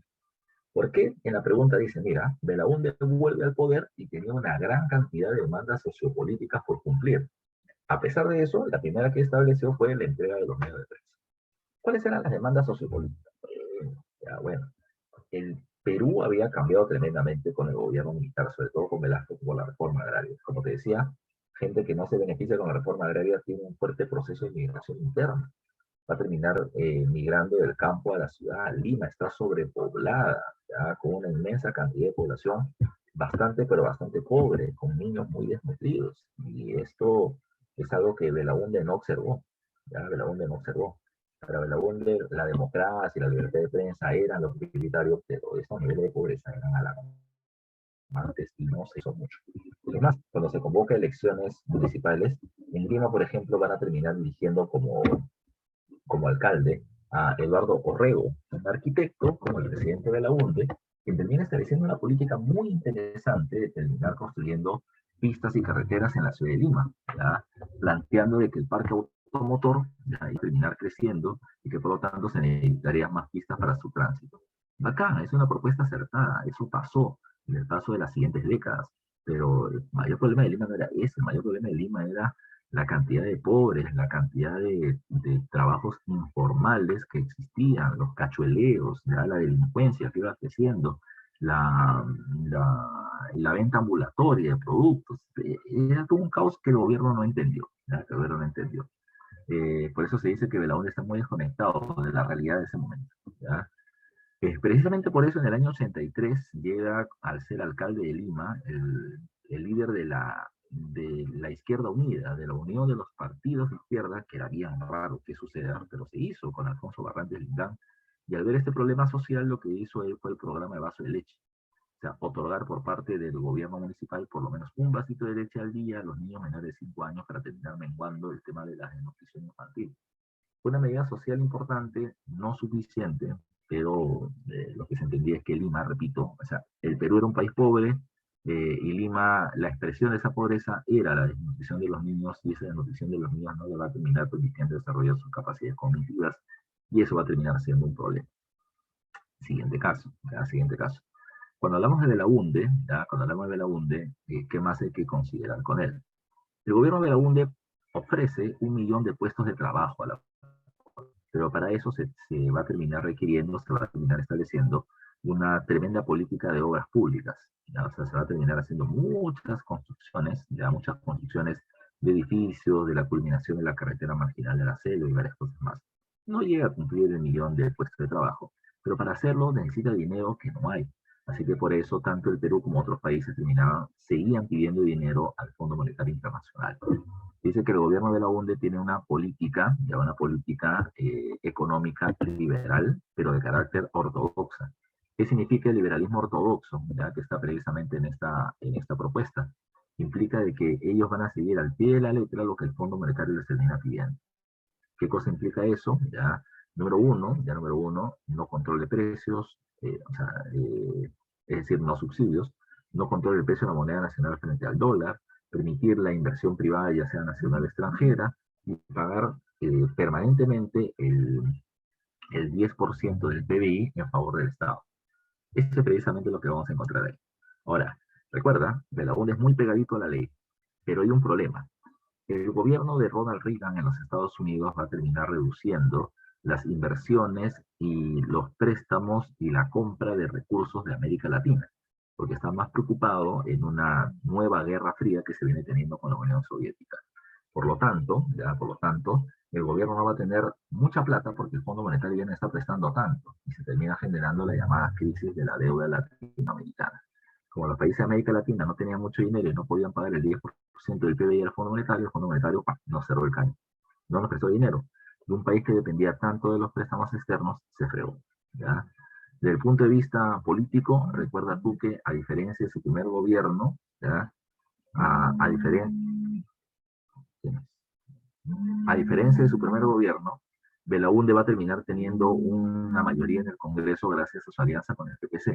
Pero a pesar de que eso lo diferencia de su primer periodo presidencial, van a haber otros problemas más graves como el tema de Sendero Luminoso. Antes de llegar a él, en el aspecto internacional, año 81, Ecuador ha terminado estableciendo una base militar dentro de nuestro territorio, llamado con el nombre del falso Paquish. Así que producto de la invasión ecuatoriana, vamos a enfrentarlos y vamos a derrotarlos con relativa facilidad. Porque recuerda que habíamos comprado armas a la Unión Soviética para una posible invasión norteamericana y armas para terminar recuperando Arica y Tarapacá, ya ante una posible o eventual guerra contra Chile. El ganar al Ecuador no era tan problemático. Recuerda, dice también ahí que en el año 82 apoyamos a Argentina en la guerra de las Malvinas. ¿Por qué? Recuerda que Argentina, el gobierno militar, ya dirigido en ese momento por Galtieri, quería salir del poder. Y digo salir, ¿por qué? Porque desde el 1972-73 los militares pasan a tomar el control del gobierno en Argentina y persiguen, ¿ya? Y eliminan población de tendencia con una ideología de tendencia comunista, ¿ya? Y claramente los persiguen, los eliminan, asesinan a un montón de gente. Este gobierno con sangre en manos ahora quiere salir precisamente del poder, pero no por la puerta falsa para que sean mal recordados, sino que quieren salir con la frente en alto. Así que, ¿qué decidieron? Que como dentro de las 200 millas paralelas a la costa se termina encontrando ya las Islas Malvinas, entonces le pertenecían estas islas a los argentinos, cuando en realidad estaban en manos de Inglaterra desde el siglo XVIII. Profesor, ¿a quién le pertenecía? A Inglaterra. Las leyes son irretroactivas. Las leyes se cumplen desde que se crean hacia adelante. No pueden afectar hacia atrás. ¿Ya? Argentina dice, esas islas son mías, y el gobierno de Galtieri, repito, para presentarse como un gobierno nacionalista, defensor de la patria, deciden tomar las Islas Malvinas por aire y por mar, y Inglaterra decide la creación de la guerra argentina. Argentina apela a la doctrina Monroe. Recuerda que en el siglo XIX Estados Unidos dice, alguna potencia europea, Interamérica, cualquier parte de América, nosotros vamos a salir a defender. Argentina dijo a Estados Unidos, ayúdame, doctrina Monroe. Estados Unidos dijo, no. Ese es tu problema por invadir un territorio inglés y yo no me voy a meter. Porque además el principal socio militar de los Estados Unidos eran los ingleses. Yo no me voy a meter contra Inglaterra por tu culpa. ¿Ya? Así que lo dejaron en el aire. El único país que salió a apoyarlo fue el Perú, que le terminó vendiendo armas, aviones, a bajo precio a los argentinos, ¿ya? Y ese fue nuestro apoyo en la guerra de las Malvinas. Mientras que por otro lado, los miserables chilenos, como siempre, prefirieron darle apoyo de inteligencia al gobierno de Margaret Thatcher de Inglaterra. Pero insisto, el mayor problema de toda esta década terminó siendo Sendero Luminoso. Sendero Luminoso, repito, inicia sus acciones con la quema de ánforas en Chuschi, semana después termina colgando unos perros de postes de alumbrado eléctrico en el centro de Lima con cartelitos que decían Deng Xiaoping, que hacían referencia al nuevo gobernante de China tras la muerte de Mao Zedong, que era considerado como un traidor, ¿ya? Y por eso que merecía morir como un perro, por eso que simbólicamente habían hecho eso. Recuerda que los senderistas terminan siendo marxistas, leninistas y maoístas. Entonces, para ellos el pensamiento de Mao Zedong terminaba siendo el pensamiento guía para el desarrollo de su revolución. Y todo aquel que esté en contra de un traidor y debe morir así. ¿Ya? La gente acá me decía, ¿quién mata perritos? ¿Ya? Pues qué mal esta gente. Pero Sendero ya comenzaba a actuar en Ayacucho. Ya en Ayacucho estaba asesinando a alcaldes, jueces, funcionarios del gobierno, reemplazándolos con senderistas. Cuando la policía fue a investigar el caso, no encontraron a nadie. La policía estaba buscando guerrilleros, gente armada, con fusiles, caminando por las calles, defendiendo los territorios que habían logrado conquistar. Pero no, ya, pero no. Los senderistas tenían una regla de oro. Nadie decía ser senderista, ni nadie decía que lo era. Por ejemplo, si yo sé que el profesor Yucra termina siendo senderista, yo no puedo decir que lo es. ¿Ya? Lo acabo de decir, no puedo decir que lo es. ¿Ya? Esa es una forma de terminar callando la oposición. ¿Ya? ¿Qué va a pasar entonces? ¿Ya? ¿Qué va a pasar entonces? La policía entra a diferentes pueblos de Ayacucho donde se han terminado observando asesinatos y violencia senderista y no encontraba a nadie. La policía, con trabajo de inteligencia, entra a una tiendita con gente que tiene mirada en la calle y le dice, oh, te compro una gaseosa, un chancay, y se pone a hablar con la gente. ¿Has visto algo de raro? Bueno, algún senderista miraba que alguien extraño al pueblo estaba hablando con esa persona, ese pata es un policía, ¿ya? Y la persona que habló con él al día siguiente parecía muerta en la plaza pública con un cartel que decía: "Se mueren los opolones". Entonces, la policía y el gobierno no sabían exactamente qué hacer. En el año 80, 81, 82, Sendero va avanzando con fuerza en la zona de la sierra, repito, eliminando a los representantes del viejo Estado, el viejo Estado capitalista, burgués, que era su discurso, ¿ya? Pero cuando en el año 83 se dieron cuenta que no podía el gobierno hacer mucho porque no entendía la dinámica de Sendero Luminoso, decidieron establecer bases político-militares. En castellano, el ejército terminó tomando el control de estas provincias. Y el ejército mete vale, pues pregunta. ¿Ya? Después pregunta, así hicieron. Ellos no querían hacer un servicio de inteligencia muy grande porque la policía no había logrado conseguir nada. Así que ellos entraban y si pasaban por una localidad y recibían un ataque, bueno, ellos entraban a la localidad y mataban a toda la gente de la comunidad. Se acabó. Si en esos 50 que han matado habían 3 terrucos y de ganancia.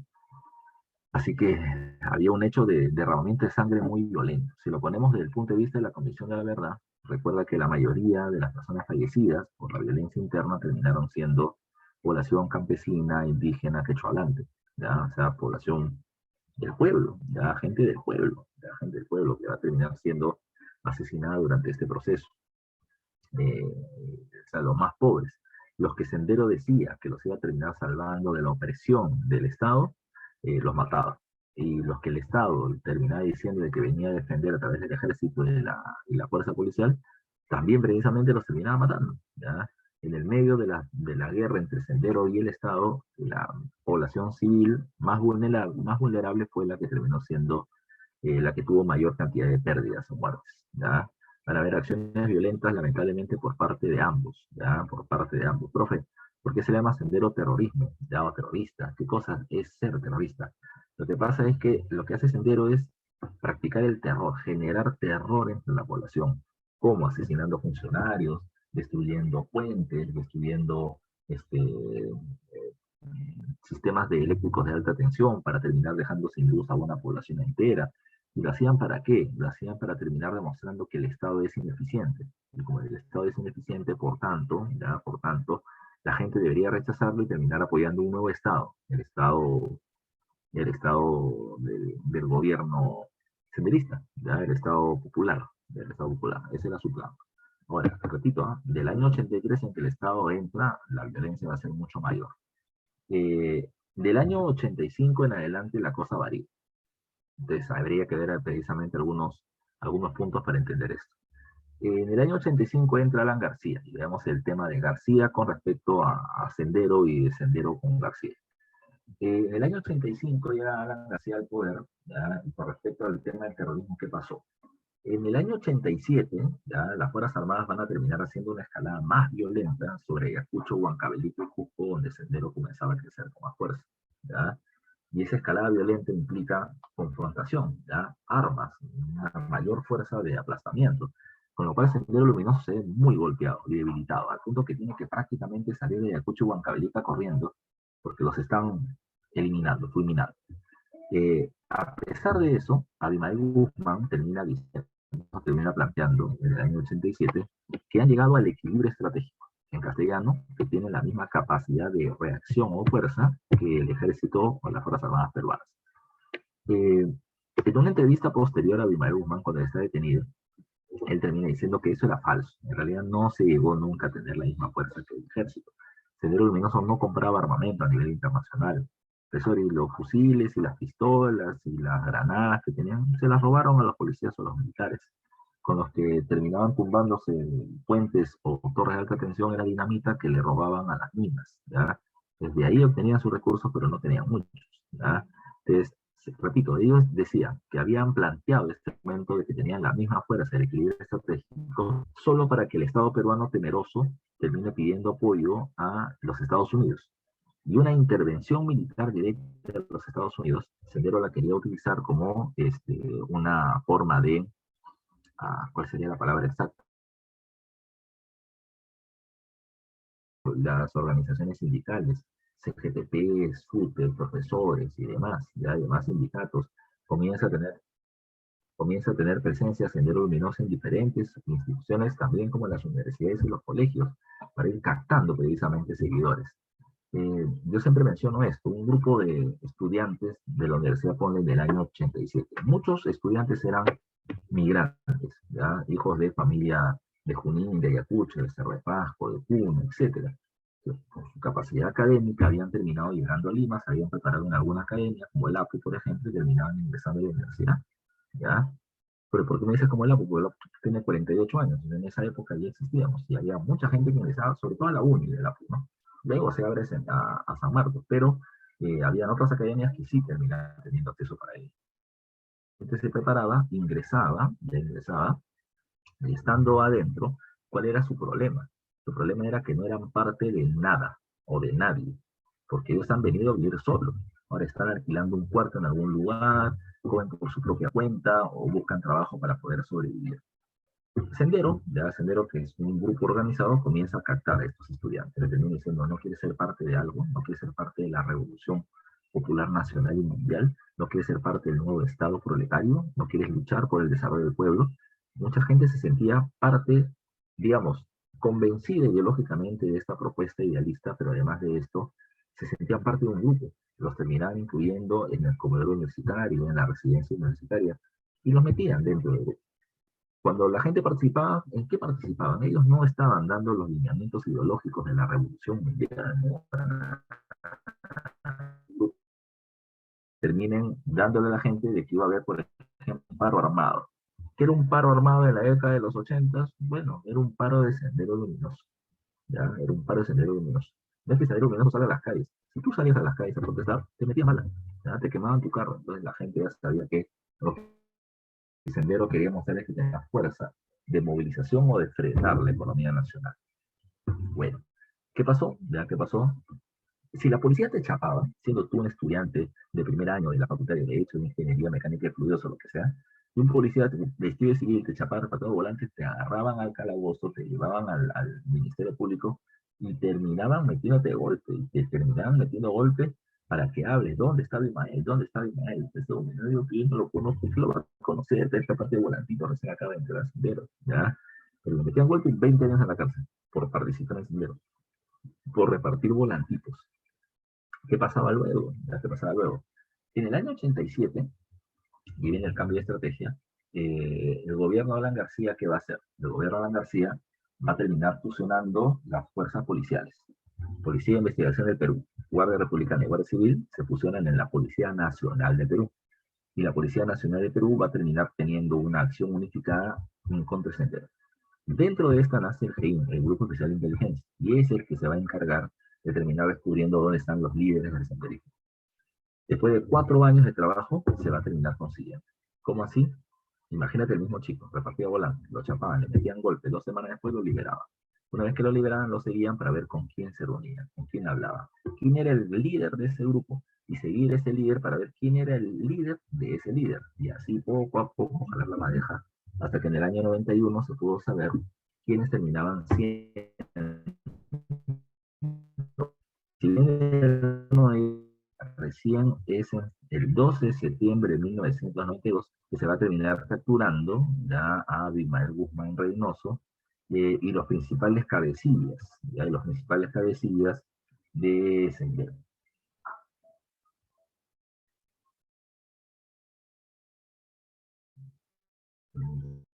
Entonces, en ese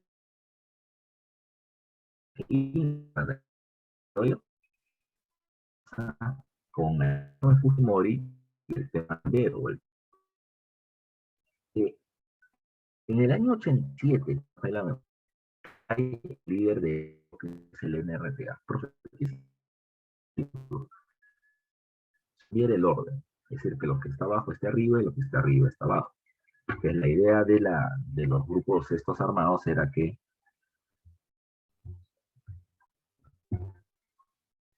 repito, la idea de los grupos armados terminaba siendo que el pueblo termine tomando el control del gobierno, y esa era una subversión, ¿ya? Repito, que los sectores de abajo tomen el control del poder, ¿ya? Entonces, en este proceso. Lo que vamos a terminar contando era el otro grupo subversivo que tenía una ideología no maoísta, sino marista, ya más ligado a la revolución cubana. El líder era Víctor Polay Campos, un ex miembro del APRA, ya, además de eso, uno digamos así, de las africanas, a Raúl de la Torre, uno de los delfines de Víctor Raúl de la Torre junto con Alan García. ¿Ya? ¿Qué pasó? ¿No? En el año 90, cuando Fujimori asciende al poder, la lucha antisubversiva se caracterizó por lo siguiente. El GIN seguía trabajando, con varias trabas, ¿eh? Pero seguía trabajando. Lo que pasa es que había varios servicios de inteligencia ahora, el de la el de la policía y el del ejército. Y cada uno de ellos quería chapar a Abimael porque había mucha plata por medio. Por otro lado, había otro tema, ¿ya? Eh, en las provincias, en la zona rural, desde hace tiempo ya, la población se está enfrentando a Sendero. ¿Ya? ¿Por qué? Porque el Sendero está matando gente, porque el Sendero está quitando de mi ganado, porque el Sendero me está quitando de mis recursos, porque el Sendero atrae el ejército mata gente. Entonces, lo quieren frenar. Los comités de autodefensa, o los ronderos, ya los ronderos, le van a terminar diciendo al gobierno, ya le van a decir al gobierno, por favor, dame armas y yo enfrento a Sendero y lo debilito más. Pero el gobierno de Fujimori decía, ¿qué hago? ¿Le entrego o no le entrego? Pues son campesinos, es gente pobre, gente que podría ser senderista. Pero dijeron, ya, bueno, vamos a otorgarle armas antiguas, retrocargas, armas ya obsoletas, pero se les dio y con eso se termina frenando, poniendo un corto sendero luminoso. Yo siempre menciono otra más, ¿ya? La población no quería mucho a los militares, y la población no quiere mucho a los militares porque los militares habían actuado con mucha violencia, ¿ya? Ahora, ¿ya? ¿Qué es lo que va a terminar sucediendo? Lo que va a terminar haciendo el ejército durante estos primeros años de gobierno de Fujimori es acercarse a la gente a través de las fiestas comunales, por ejemplo. Había una fiesta comunal con, para al santo patrón, a la virgencita tal, y lo que hacían precisamente los militares era llegar con su banda de música y con un camión de cerveza. ¿Ya? La gente le gusta tomar y llegaban los militares. Y se hacían amigos de la gente, y ahí salían y decían, pero no, pero yo no confío en ti militar, porque tomas a la gente, no, pero disculpe, de hecho, eso fue antes, pero que nos queremos ayudar, hay que llevarnos contra el sendero. Y así se fueron ganando el apoyo de la población. Esa propuesta antiterrorista fue interesante. La otra terminó siendo la reforma del Poder Judicial. Muchos senadores eran capturados y era procesado en el ámbito civil, eh, porque no eran militares, ¿no? Ya tenían que ser procesados en el ámbito civil. Un caso especial fue el caso de, me olvidé el nombre, para no poner un nombre que no sea correcto, Morote era el apellido de uno de los líderes de Sendero. En una de las tantas veces que ingresó a la cárcel, ya, o que terminó siendo tomado prisionero y lo procesaron legalmente, sucedió algo, ¿ya? Cuando el juez le preguntó si él se declaraba inocente o culpable de los cargos de terrorismo, él terminó diciendo, yo tengo que declarar que usted se llama Juan Ramírez, ¿ya? Juan Ramírez, que vive en la calle tal, en el número tal, que su esposa se llama tal, que su hijo se llama tal, los días a las 7:15 de la mañana y que regresa a las 9. Así que me declaro inocente. ¿Y cuál era el tema? El juez muriéndose de miedo porque le habían hecho reglaje, declaró inocente a muchos senderistas. Entonces, lo que terminó planteando también el gobierno de Fujimori como parte de la política antisubversiva fue establecer a los llamados jueces sin rostro. Los senderistas eran procesados legalmente a través del fuero militar, ya, por jueces que iban encapuchados. ¿Y por qué iban encapuchados? Porque la idea es que no se vean quiénes eran para que no les hagan reglaje. La propuesta fue, digamos, una medida del momento, ¿no? De una medida del momento, pero van a haber dos problemas. A un civil tú no puedes procesar mediante temas militares, ¿ya? Por eso es que muchos de estos juicios que se hicieron luego van a terminar siendo eliminados, porque había un vicio procesal, ¿ya? Pero hay que recordar esos puntos muy importantes. Esa es parte de lo que está pasando con Sendero. Cuando cae Abimael Guzmán en septiembre del 92, Sendero ya no tuvo, ya, para se hizo una ley de amnistía y reconciliación, así lo planteó el gobierno. Y con la ley de amnistía y reconciliación, ¿qué cosa decía el gobierno? Si tú eres un militante Sendero, ¿ya?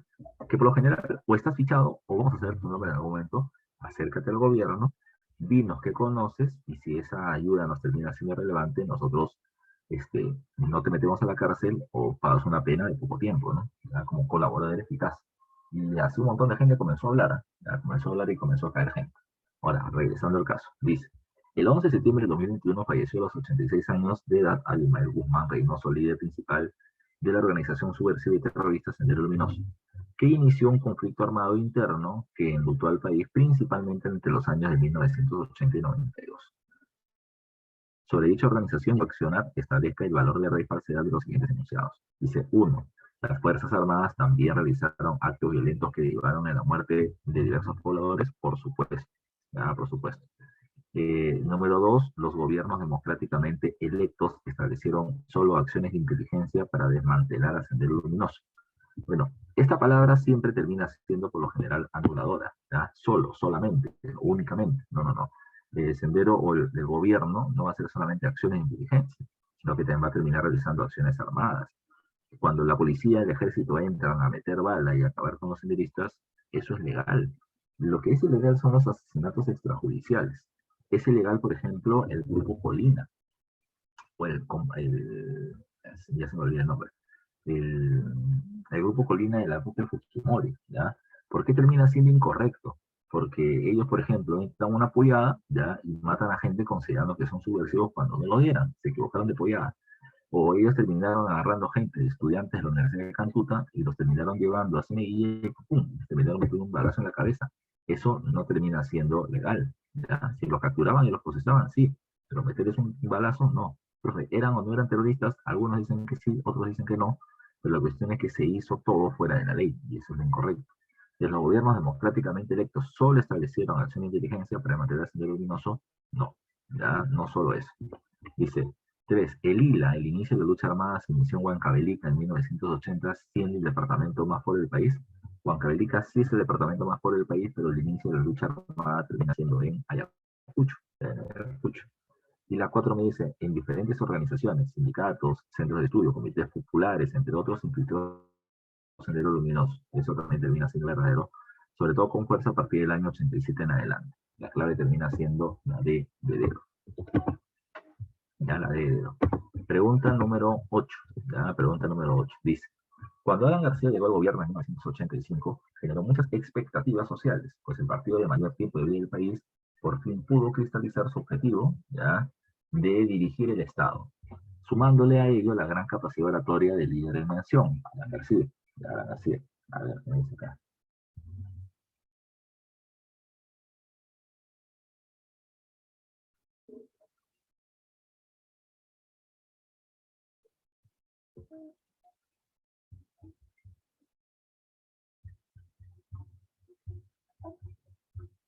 Ya. Entonces, sigo leyendo, dice, sus primeras medidas fueron el incremento sustancial de los salarios de los trabajadores públicos, que se duplicó precisamente el salario de los trabajadores públicos, y el control de precios de los productos de primera necesidad mediante el subsidio. El gobierno de Alan García se le dice que tiene una economía liberal, pero heterodoxa. Liberal porque permite la libertad de empresa, pero heterodoxa porque el Estado interviene ya en la economía con el establecimiento de salarios y del control del precio de los productos, ya sin permitir que el mercado lo termine regulando. Si bien fue del agrado de la población, en menos de 2 años los estragos de esas medidas generaron graves problemas socioeconómicos. Sí, ya espero recuerden, cuando en el año 85 Alan García de eso, los economistas le dijeron, esto no va a durar mucho tiempo, señor, porque esto va a terminar generando que el dinero salga del bolsillo del Estado, ya agotándose poco a poco las reservas. Alan García dijo, no se preocupe. Primero, con los dólares que me termina vendiendo Estados Unidos a bajo precio, yo se lo voy a entregar a los grandes empresarios, a los 12 apóstoles aliados del gobierno, para que hagan grandes empresas y terminen generando muchos puestos de trabajo. Esta empresa tendrá dinero, pagará impuestos. La gente terminará teniendo trabajo y terminará comprando cosas. Como la gente tiene el doble de su salario, puede comprar más. Y estoy impulsando el consumo interno. Si compra más, se compra más, las empresas producirán y venderán más. Y van a haber más puestos de trabajo y más pago de impuestos. Y la gente que no compre más va a terminar ahorrando para terminar haciendo obras, ¿ya? Para terminar haciendo empresas, para ampliar su casa. Entonces va a haber una mayor dinamización de la economía. Fracasó. Los grandes empresarios que recibieron el famoso dólar book no hicieron grandes obras, ni tiraron cabeza al gobierno, así que la situación se fue complicando. Año 86, Alan García, con problemas económicos, le va a decir al Fondo Monetario Internacional ya no te voy a pagar el 10% de mi PBI, te voy a pagar el 10% de lo que gane por exportación. Y el Fondo Monetario nos mandó el diablo y nos dejó como un país inelegible para préstamos e inversiones. ¿Ya? No te olvides tú. En el año 87, una economía ya arruinada hace que Alan García proponga la estatización de la banca. Y recuerden que ese intento de estatización terminó generando rechazos por parte de los empresarios banqueros, por parte de Mario Vargas Llosa, que va a formar el Movimiento Libertad frente a la propuesta de Alan García, ¿ya? Y además de eso, hasta un intento de golpe de Estado de las Fuerzas Armadas. Así que la situación económica se agravó.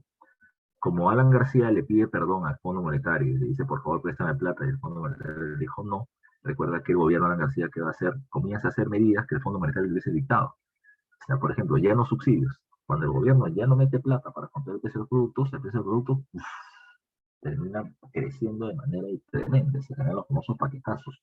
Como el precio de los productos sube, ya, y los salarios de la población no sirven para eso, entonces la moneda nacional se devalúa y hay un proceso inflacionario. Con Alan García no hay inflación, con Alan García hay hiperinflación. Mensualmente la inflación llegaba al 58%, al 200%. El momento más crítico es el año 89-90, 7.200, 7.500% de inflación, 2.400.000% de inflación acumulada durante los 5 años de García, hacen de que el Perú tenga la peor hiperinflación ya, de la historia de América Latina, luego superada por Haití y por Venezuela, ya de los años 2000 en adelante, y hasta ese momento la segunda peor hiperinflación de la historia del mundo, ¿ya? Solo superada por la Alemania de las dos guerras mundiales. O sea, Alemania tuvo que vivir dos guerras mundiales, ya el partido nazi, y para el Perú fue suficiente Alan García, ¿ya? Alan García.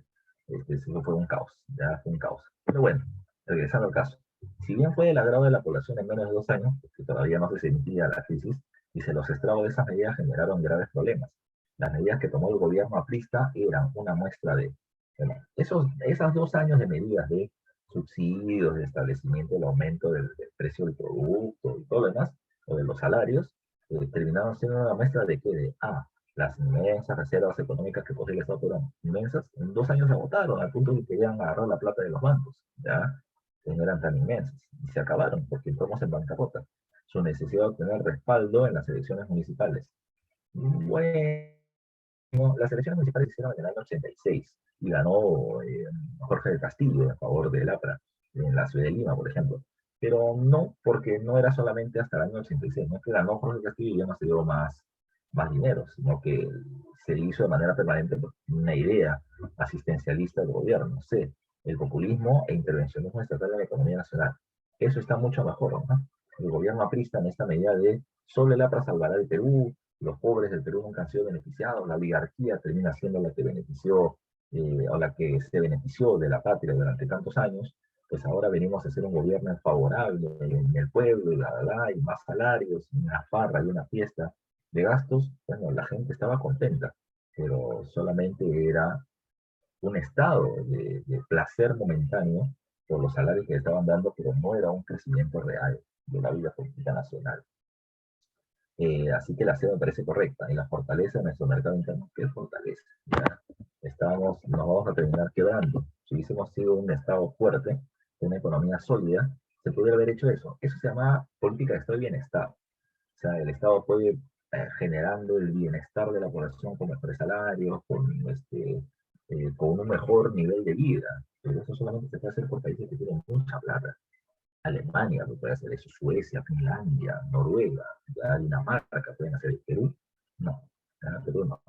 Así que en la pregunta número 8, el populismo, ya por mantener bien a la población, ya hace que Alan García tome ese tipo de medidas.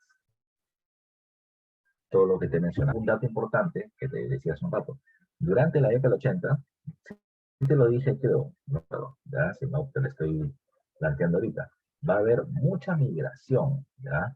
Repito, la gente de Ayacucho, Huancavelica, ese refresco, se mueve hacia las ciudades como Lima, ¿ya? Como Lima, u otras. Pero la gente de las clases medias y altas, de las provincias y de las ciudades como la capital, se van a ir del Perú, ¿ya? Argentina, Chile, México, Estados Unidos, Europa, Japón van a ser los principales destinos. El Perú era la Venezuela, ¿ya? De aquel entonces. Un montón de gente porque la situación económica del Perú estaba mal. situación económica, terrorismo, corrupción, inestabilidad política. Era un caos. Es muy diferente a lo que vive Venezuela ahorita, ¿ya? Pero las malas medidas del gobierno y el caos de la violencia subversiva interna también hicieron precisamente que sea un desmadre como este. Sí, nos falta 6 minutos.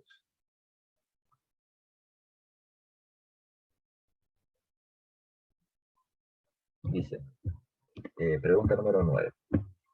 Para que el gobierno sea denominado como autoritario, debe cumplir 3 requisitos básicos. Control de los otros poderes del Estado, ¿ya? Adaptación de leyes a favor del régimen y eliminación, ya sea a través del hostigamiento, de la encarcelación, el asesinato u otras medidas de sus opositores. El diseño de Alberto Fujimori es considerado como un régimen autoritario. Sobre ella establece según cuál de estas afirmaciones me puede terminar llegando o permitiendo llegar a la conclusión que Fujimori era autoritario. ¿Ya? A ver, si lo ponemos bajo esto que te he mencionado en el enunciado, entonces recuerda, Fujimori manipula ya los otros poderes del Estado, definitivamente. Recuerda que Fujimori en el año 90, ya en el año 90, como un outsider, como un político que era poco conocido, y esa fue su ventaja, el no ser conocido, porque la gente decía, este no está contaminado por los partidos políticos tradicionales que no permiten el cambio en el país. Esa fue su gran ventaja. Es como, la gente votó por él como la gente votó por Castillo. ¿Ya? Es un papel del cual no sabemos mucho, pero cuando es un tradicional, entonces la gente va eligiendo. Eso es en el año 90. Pero Fujimori hizo lo que tanto planteó que no iba a hacer, el famoso shock, que fue el año 90. Pero estamos hablando del autoritarismo. Fujimori entre el año 90 y el año 92 establece medidas populistas, ¿ya? Populistas. Se va a los asentamientos humanos, a los barrios populares, etcétera, y termina yendo a los colegios, a las calles, etcétera. ¿Qué le falta? Pista, luz, agua, desagüe, costa médica, un colegio un poco más modernizado, Fujimori te lo daba. ¿Ya? Te lo daba y la gente estaba contenta. Ese populismo, ese asistencialismo, como un pula, toma, ahí está. ¿Ya? Pero cuando le preguntaba a la prensa a Fujimori, ¿qué está haciendo? Bueno, estoy haciendo estas obras que son necesarias para el pueblo y podría hacer más, pero el Congreso se pone. ¿Ya? Se pone. Entonces, siempre ponía al Congreso como la gran traba para el desarrollo del país. ¿Ya? Ese es un punto importante a considerar. Segundo caso, ¿ya? Segundo caso. Fujimori, después de haber ganado, después de haber generado permanentemente esa idea, ya hizo que la gente rechace el Congreso y en el año 92, 5 de abril del año 92, cierra el Congreso. Cierra el Congreso. Y eso ya es una medida autoritaria. Cerrar a la oposición argumentando de que no lo dejaban gobernar. Y como ya tiene un pueblo que le da muchos beneficios, la gente está de su lado.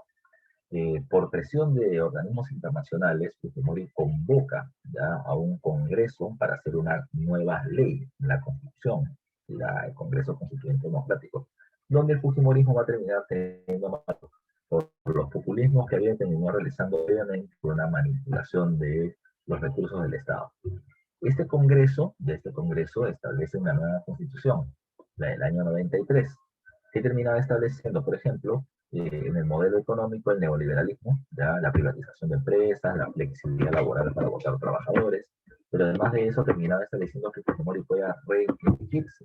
Por eso es que hay un segundo punto, ¿no? Tú eres autoritario no solamente porque vas a terminar controlando los otros poderes del Estado. Fujimori pasa a tener la mayoría en el Congreso en el año 93, en el año 95, ¿ya? Fujimori va a terminar teniendo el control del Poder Judicial, va a terminar teniendo el control del Tribunal Constitucional, y cuando el Tribunal Constitucional, que es el máximo ente que dice qué cosa es legal o no de acuerdo a la Constitución, cuando el Tribunal Constitucional en el año 97 terminó osando decir que Fujimori no podía reelegirse nuevamente en el año 2000, Fujimori terminó votando mismo el Tribunal Constitucional para mostrar precisamente de que él ya se impone, que es un gobierno autoritario. El otro caso a tomar en cuenta, muy en cuenta, es que, repito, hay una manipulación de leyes. Se hizo una nueva constitución y se permitía la reelección de Fujimori. Se hizo algo llamado con el nombre del Plan Emilio, en el año 98, para terminar callando a todos los medios de prensa y que todos hablen a favor de la reelección de Fujimori y en contra de sus opositores. Se terminó pagando a los famosos diarios chichas, ¿ya? Los Wolfenson o de los programas de televisión de los canales 5, 4, 2, 7, 9, todos, para que terminan hablando de Magali, de Laura Bo, de los otros antes, se termine alejando a la población de la realidad política nacional. Así terminó actuándose durante este periodo. ¿Qué pasó? Además, pero me dices acá la eliminación de sus opositores, en los Fujimori también. Fujimori en el grupo Colina terminó mandando a matar a un montón de gente que, acusados de terrorismo, de senderismo, los terminaba matando. Incluso quisieron matar al periodista César Hildebrand. Y precisamente para evitar ello, dos miembros, mujeres del grupo Colina, denunciaron esto en un programa de televisión, al programa Contrapunto del Canal 2, y al final el grupo Colina las mató, ya las mató. O sea, hay toda una serie de casos como estos. El gobierno de Fujimori es, en el punto de vista político, sumamente autoritario, sumamente autoritario. Ya, de esto no queda ninguna duda. Yo le aplaudo muchas cosas en el aspecto económico, pero en el aspecto político no hay cómo. Ya, no hay cómo. Dice, Alberto Fujimori considera verdadero o falso. Para ser llamado autoritario, uno, se capturó y encarceló a los principales líderes del movimiento subversivo Sendero Luminoso y el MRTA. Eso es verdadero, pero la pregunta es, ¿eso lo convierte en un líder autoritario? No, no, no. Sendero y el MRTA le declaran la guerra al Estado y el Estado va a terminar utilizando las armas legales y militares para terminar venciéndolos. Los venció, los capturó, los encarceló y eso no es autoritario. Dice, dos, destituyó magistrados del Tribunal Constitucional por oponerse a la ley de interpretación auténtica de la Constitución que legalizaba su nueva reelección. Eso sí es autoritario. ¿Ya? Terminó manipulando una institución del Estado por verse de rodillas ante boletería. Eso sí es autoritario. Falso verdadero. Si es falso verdadero, la hace claves. La siguiente debe ser verdadera también. Disolvió el Congreso y estableció una nueva constitución que justificaba su derecho a una reelección presidencial. Eso también es autoritario. Repito, manipula a una institución y encima la usa para terminar estableciendo leyes en su favor. Y la cuatro me dice, incrementó el gasto de defensa nacional, estableciendo mayores ingresos para las Fuerzas Armadas, aliados importantes del régimen. ¿Y eso qué termina siendo? Eso tomen en cuenta que sí es parte del autoritarismo, porque Fujimori va a terminar comprando a las Fuerzas Armadas. Hay un acta ya que se llama el acta de sujeción, que es más adelante, ¿no? Año 98, 99, 2000, 99, 2000, en la que Vladimir Montesinos, que es el nexo entre Fujimori y las Fuerzas Armadas, van a terminar firmando todos los altos mandos del Ejército Marino y Fuerza Aérea, van a terminar firmando su apoyo a Fujimori, ¿ya? Ahora, ellos no solamente firmaban porque firmaban, sino que se les incrementó los salarios, se hizo una mayor cantidad de compra de armas donde había coima, ya tenían precisamente una serie de beneficios militares.